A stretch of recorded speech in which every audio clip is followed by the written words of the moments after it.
Bakının Sabunçu rayonunda etkin düşən qızları evində gizlədən taksi sürücüsü Ramiz Rasimoğlu Umudov həbs olunub. Ona İnzibati Xətalar Məcəlləsinin 510 və 535.1-ci maddələri ilə ittiham elan edilib. Ramiz Umudovun barəsində olan iş Sabunçu rayon məhkəməsinə göndərilib.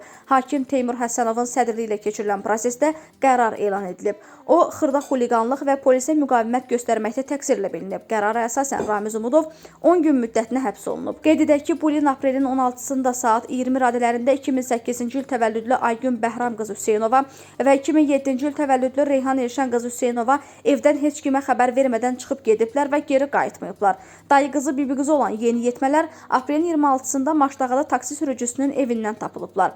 Yetkinlik yaşına çatmayan qızları evində gizlədən, axtarışı aparılmasını bilə-bilə polisi məlumatlandırmayan taksi sürücüsü Sabunçu rayon polis idarəsinin əməkdaşları tərəfindən saxlanılaraq məsuliyyətə cəlb edilib. Araşdırma Daxili İşlər Nazirliyinin nəzarətinə götürülüb.